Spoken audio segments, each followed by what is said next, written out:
Sunday special முட்டை fry பண்ணிகிட்டு இருக்காங்க மாமியார். நான்வெஜ்ஜு சிக்கனும் ஃபிஷ்ஷும் அந்த மாதிரி எந்த ஐட்டம்ஸும் எடுக்கலை. அதுக்கு பதிலாக தான் முட்டை ஃப்ரை பண்ணிகிட்டு இருக்காங்க. ஏன்னா வாங்கி வச்ச வெஜிடபிள்ஸ்லாம் வெயிலில் வந்துட்டு போயிடுது, அழுகி போயிடுது. வெண்டைக்காய்லாம் சீக்கிரம் போயிடும். அதனால் வெண்டைக்காய் புளி பண்ணலான்னு ஏற்கனவே மாமியார் டிசைட் பண்ணியிருந்தாங்க. ஸோ அதுக்கேற்ற மாதிரி இன்றைக்கி டிஷ் முடிச்சுட்டாங்க வீட்டில். இன்னொரு நாள் தான் நான்வெஜ் எடுத்துக்கலான்ட்டு. இன்றைக்கி லன்ச்சு ஸ்பெஷல் என்ன தெரியுமா? முட்டைங்க அடுப்பில் இருக்குது. இன்னும் இது வெடிக்கும்னு சொல்லிட்டு மூடி வச்சுருக்காங்க. மசாலா போட்டு அப்படி ஃப்ரை பண்ணிகிட்டு இருக்காங்க.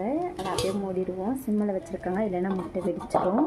நம்மளும் அப்படியே வச்சுருவோம். அன்றைக்கி நாங்கள் மார்க்கெட் போகும்போது வாங்கியிருந்தோம் இல்லையா கிழங்கு, அது இன்னும் அவிக்கலை. இன்றைக்கி செய்வாங்க. ரெடி பண்ணி வச்சுருக்கோம். இன்னும் செய்யலை, இனிமேல் தான். கழுகி வச்சுருக்காங்க. வழக்கம்போல் சுட சுட சாப்பாடு ரெடியாக இருக்குது. இனிமேல் தான் எல்லோரும் சாப்பிட வருவாங்க. நம்ம பேசும்போது அக்கம் பக்கத்துலலாம் பேசுவோம்ல, என்ன குழம்பு என்ன நீட்டு, அப்போ நமக்கு ஒரு ஐடியா கிடைக்கும். டெய்லி என்ன செய்யுதுன்னு யோசிக்கிறதே பெரிய கஷ்டமாக இருக்குது. அப்படி தான் ஒரு யூடியூப் சேனலை நான் பார்த்துட்டு இருந்தேன். அன்னைஸ் கிச்சன் சொல்லிவிட்டு ஒரு யூடியூப் சேனல் நானும் பார்த்துட்டு இருந்தேன். என் மாமியாரும் பார்க்க ஆரம்பிச்சிட்டாங்க. 2 பேரும் டிவியில் தான் போட்டு பார்ப்போம். அப்படி பார்க்கும்போது அவங்க வெண்டைக்காய் புளி பண்ணா இருந்தாங்க. அதை பார்த்து எங்கள் மாமியாருக்கு ஐடியா கிடச்சிருச்சு.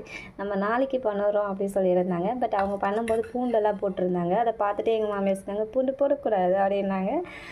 ஸோ நிறைய அதெல்லாம் பற்றி நாங்கள் பேசிகிட்டு இருப்போம். அவங்க சேனலில் வச்சுருந்தாங்க வெண்டைக்காய் புளி. அதை பார்த்து எங்களுக்கும் ஐடியா வந்துடுச்சு. நாளைக்கு லஞ்சுக்கு நம்ம இதை பண்ணிடணும் அப்படின்னு சொல்லிட்டு நேற்றே ஃபிக்ஸ் பண்ணிட்டாங்க. ஸோ அப்படி தான் வச்சது வெண்டைக்காய் புளி. ஐடியா கிடச்சிருச்சு நமக்கு. டெய்லி என்ன செய்யுதுன்னு யோசிக்கிறதே கஷ்டமாக இருக்குது. அப்புறம் புதினா துவையல். புதினா துவையல் இருக்குது. இங்கே ஒரு முட்டை செப்பரேட்டாக எடுத்து வச்சுருக்காங்க பையனுக்கு. கூடவே பார்த்திங்கன்னா வாழைக்காய் பொரியல் பண்ணியிருக்காங்க. வீட்டில் இதுதான் ஸ்பெஷலு, வாழைக்காய்.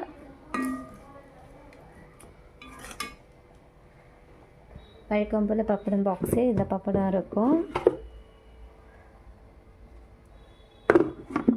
ஏன்னா போதும், ஏன்னா நாங்கள்லாம் பப்படம் எடுக்கிறதில்ல.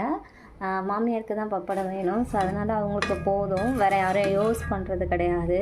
ஆனால் அவங்களுக்கு பப்படம் இல்லாமல் இருக்க முடியாது. அதனால் அவங்களுக்கு மட்டும்தான். மற்றபடி இந்த முட்டை இருக்குது, மோர் இருக்குது, அது ஃப்ரிட்ஜில் இருக்குது.